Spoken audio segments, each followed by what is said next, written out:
El comal de mi difunta esposa, Elena, estaba frío. Frío como la mañana antes del amanecer, frío como el fondo de un pozo. Llevaba frío más de un año. Desde que ella se fue, la cocina se había encogido. Las paredes parecían más cercanas, el techo más bajo. El silencio era un ingrediente más en cada comida, uno que yo no había elegido. Mi hijo, Ricardo, y su esposa, Valeria, vivían conmigo.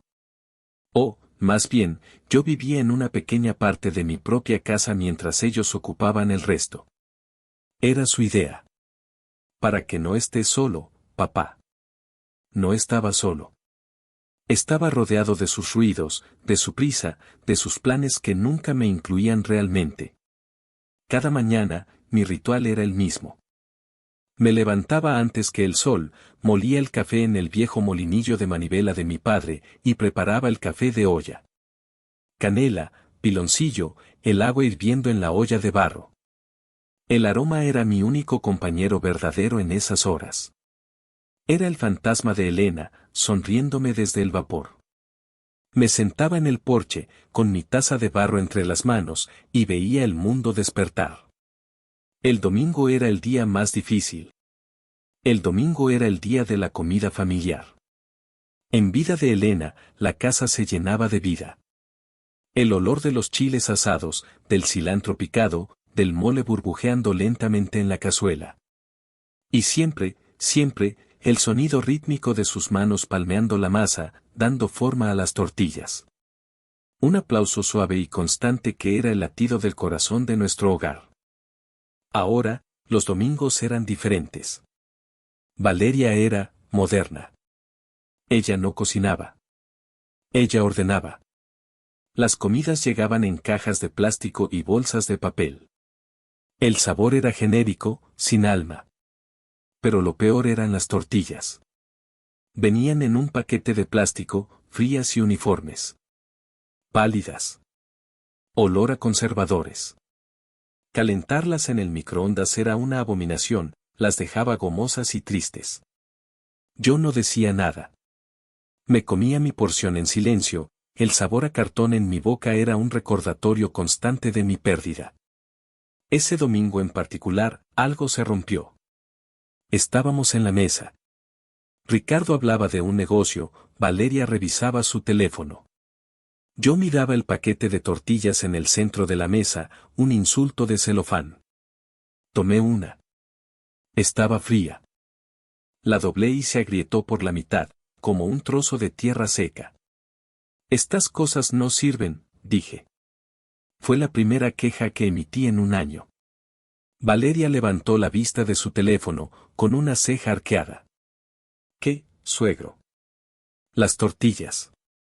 No son tortillas de verdad. Ella se rió. Una risa corta, sin alegría. Ay, suegro.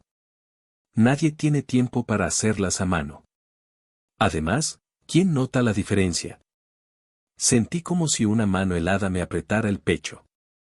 ¿Quién nota la diferencia? Elena notaría la diferencia. Mis padres la notarían. Cada ancestro que alguna vez molió su propio maíz y encendió su propio fuego notaría la diferencia. Yo notaba la diferencia. Yo podría enseñarte, le ofrecí. Mi voz sonó extraña, lejana. El comal de Elena está ahí. La harina de maíz, las calorías. No es difícil. Es importante. La mirada que me dio fue una mezcla de lástima y fastidio. La misma mirada que le das a un niño que dice algo inconveniente en público. Gracias, suegro, pero no. De verdad. Tengo cosas mucho más importantes que hacer que pasarme horas en la cocina aplastando masa. Para eso están las tiendas. Se volvió hacia mi hijo. ¿Verdad, mi amor? Dile a tu papá que estamos en otro siglo. Ricardo, mi hijo, el niño al que le enseñé a andar en bicicleta y a pescar en el río, el que se comía las tortillas de su madre calientes, recién salidas del comal, hasta que le dolía la barriga. Él simplemente se encogió de hombros. Tiene razón, papá. Valeria trabaja mucho. No podemos esperar que se ponga a hacer tortillas. No era la negativa. Era el desdén. La facilidad con la que descartaron no solo una tradición, sino la memoria de mi esposa.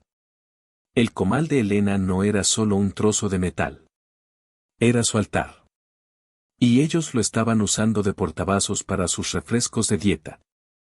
No dije nada más. Terminé mi comida en silencio.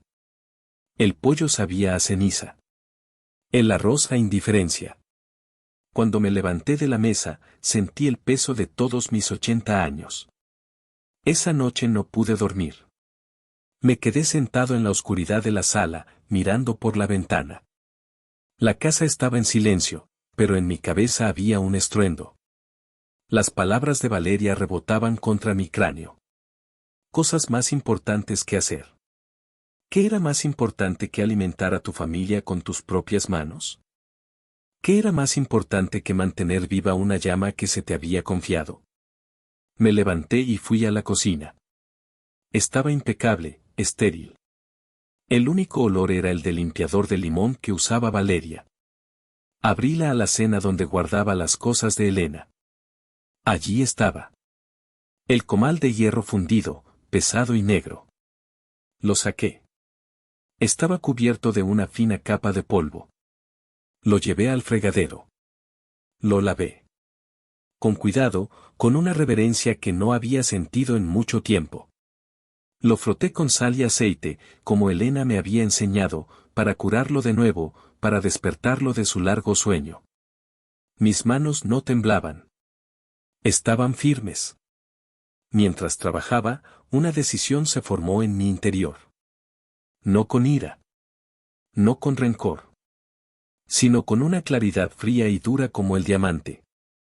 El legado de Elena no moriría en esta casa. No se lo daría a quienes lo consideraban una carga. Lo buscaría. Buscaría a alguien digno. Alguien que entendiera que una tortilla hecha a mano no es solo comida. Es un acto de amor. A la mañana siguiente, cuando Isabel llegó a limpiar, yo estaba en la cocina. Isabel era una mujer joven, de unos 30 años.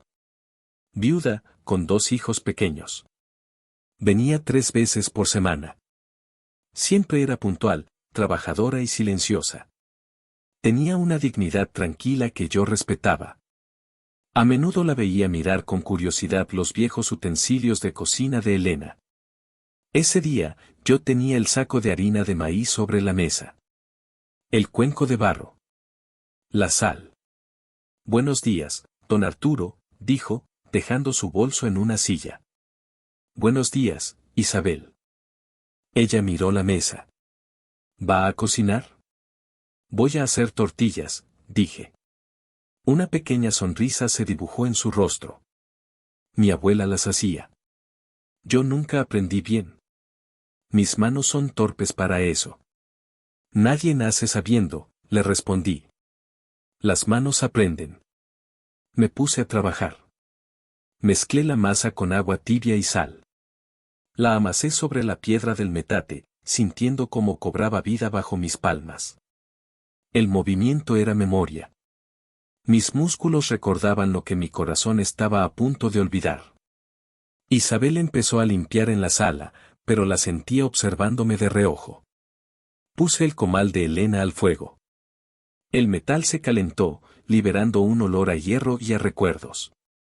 Hice la primera tortilla. Pequeña, imperfecta. La puse en el comal. El sonido del TSSS cuando la masa tocó el calor fue como música. Se infló. Una pequeña lágrima rodó por mi mejilla. La sequé rápidamente con el dorso de mi mano. Hice otra. Y otra. Cuando tuve una pequeña pila, caliente y fragante, envuelta en una servilleta de tela bordada por Elena, llamé a Isabel.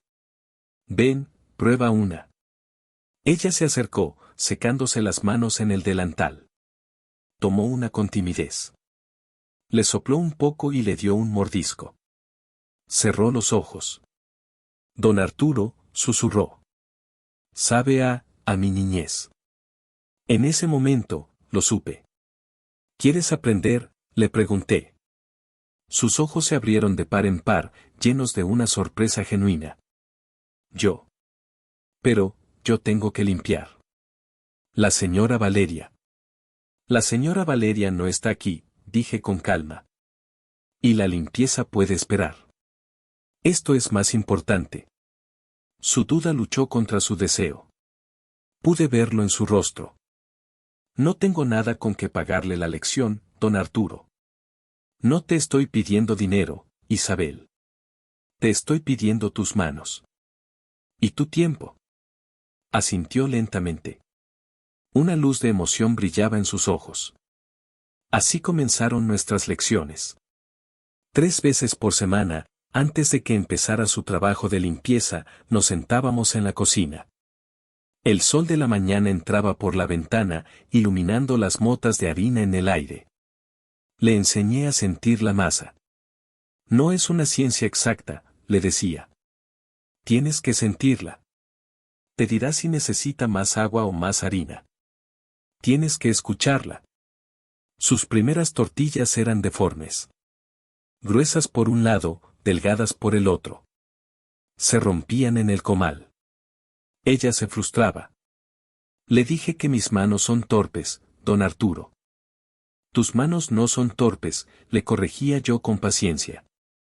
Son fuertes. Han trabajado duro. Solo necesitan aprender un nuevo lenguaje. Le guiaba las manos con las mías. Le mostraba el movimiento de la muñeca, la presión de los dedos. Poco a poco, sus manos empezaron a recordar una sabiduría que no sabían que poseían. Un día, hizo una tortilla perfectamente redonda. La puso en el comal y se infló, como un pequeño globo orgulloso. La sonrisa que iluminó su rostro valía más que todo el oro del mundo. Lo hice, dijo, casi en un susurro. Don Arturo, lo hice.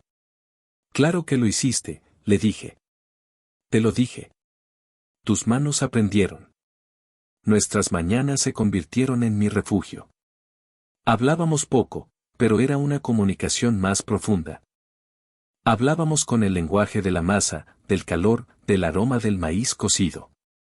Me contó de sus hijos, de cómo extrañaba a su esposo, de sus sueños de tener un pequeño negocio de comida algún día. Yo le conté de Elena. De cómo nos conocimos en un baile en la plaza del pueblo. De cómo su risa podía llenar una habitación. De cómo sus tortillas eran famosas en todo el barrio. Mientras le enseñaba a Isabel, sentía que le estaba presentando a mi esposa. Valeria y Ricardo apenas notaron el cambio. Veían la harina en la mesa y ponían los ojos en blanco. Otra vez con tus cosas del pueblo, papá, decía Ricardo. Una tarde, Valeria entró en la cocina mientras Isabel y yo estábamos terminando. Vio la pila de tortillas calientes sobre la mesa. Isabel, ¿qué estás haciendo?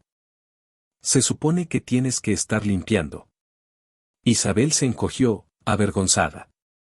Yo le pedí que me ayudara, intervine yo, con voz firme. Estábamos haciendo mi comida. Valeria miró las tortillas con desdén.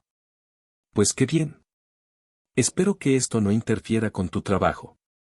La casa no se va a limpiar sola. Salió de la cocina, dejando un rastro de frío a su paso. Vi la humillación en los ojos de Isabel. No le hagas caso, le dije en voz baja. Algunas personas son pobres de espíritu. No saben reconocer el valor de las cosas. Esa tarde, después de que Isabel se fue, tomé otra decisión. Fui al pequeño escritorio donde guardaba mis papeles importantes. En una caja de madera vieja, tenía las escrituras de mis propiedades. La casa grande en la que vivíamos, que algún día sería de Ricardo. Y otra. Una pequeña casita en el viejo barrio, a unas pocas calles de distancia. Era la casa de mis padres. Estaba vacía, pero la mantenía limpia. Tenía un pequeño patio con un limonero que mi madre había plantado. Era modesta, pero era mía. Libre de deudas. Mi plan original había sido dejársela a mi nieto, el hijo de Ricardo y Valeria, cuando creciera. Pero ahora veía las cosas de otra manera. ¿Qué clase de valores le estaban enseñando a ese niño? ¿Que el trabajo manual es vergonzoso? ¿Que las tradiciones son una pérdida de tiempo? ¿Que el dinero es lo único que importa? No.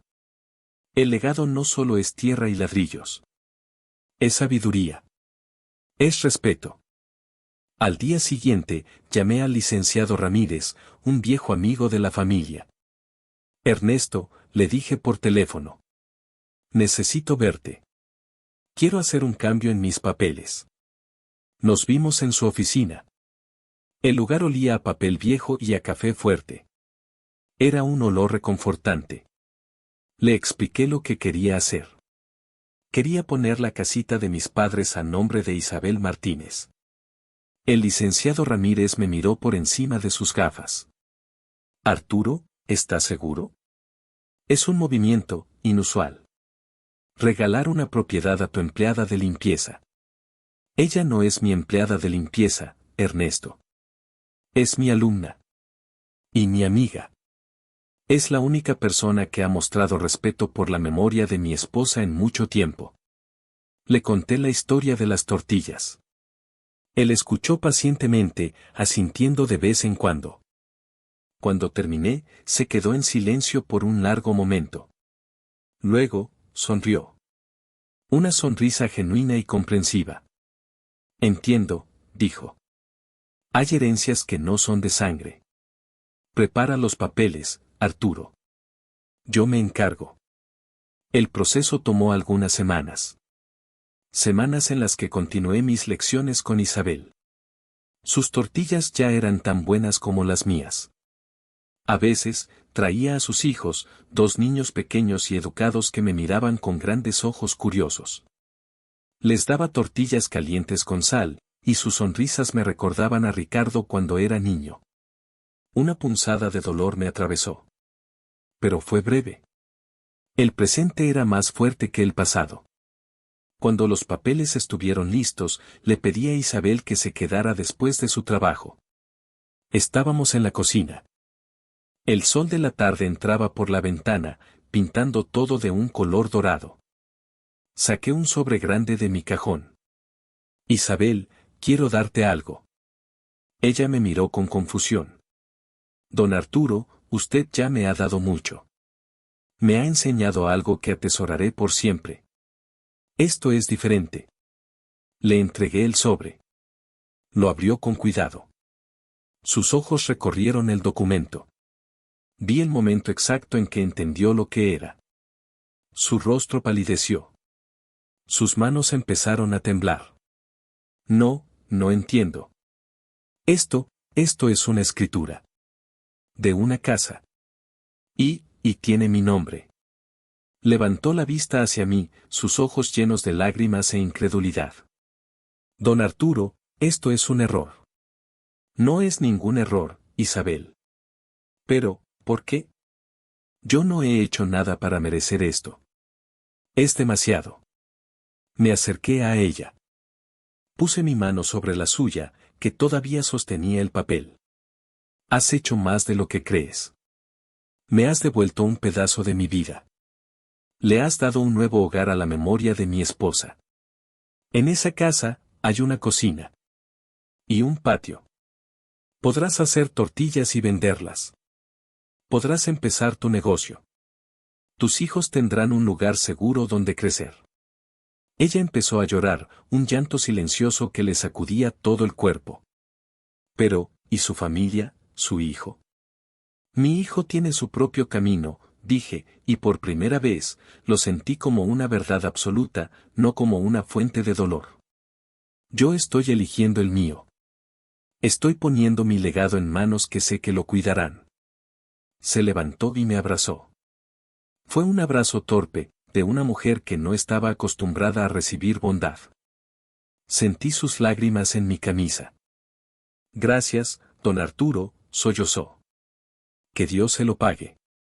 Ya lo ha hecho, le respondí. Como era de esperar, el infierno se desató. No sé cómo se enteró Ricardo. Quizás un conocido en la oficina de registros. Quizás el propio licenciado Ramírez sintió que debía informarle. Una noche, entró en mi cuarto sin tocar. Valeria estaba detrás de él, con los brazos cruzados y una expresión de furia helada. ¿Se puede saber qué demonios has hecho, papá?, espetó Ricardo. Su rostro estaba rojo. Yo estaba sentado en mi sillón, leyendo un libro.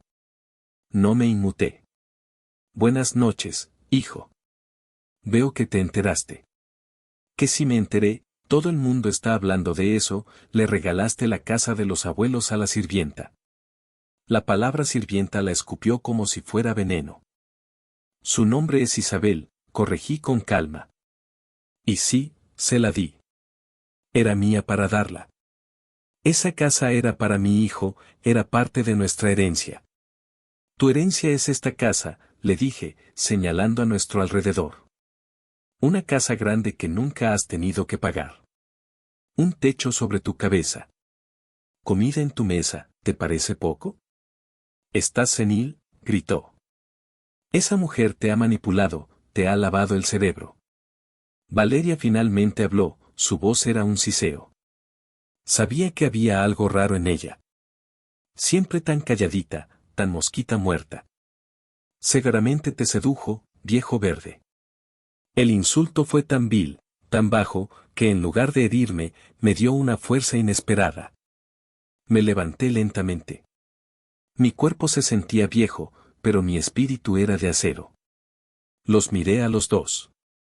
Vi su codicia, su egoísmo, su completa ceguera. Esa mujer, dije, mi voz baja pero resonando en el silencio de la habitación, lo único que hizo fue mostrar respeto. Hizo algo que ustedes dos, con toda su educación y su dinero, consideraron que estaba por debajo de ustedes. Me volví hacia Valeria. Te ofrecí un tesoro. Te ofrecí la sabiduría de mi esposa, el sabor de nuestra familia.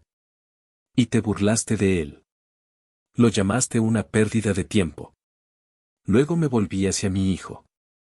Y tú lo permitiste. Viste cómo deshonraban la memoria de tu madre y no dijiste nada. Te encogiste de hombros.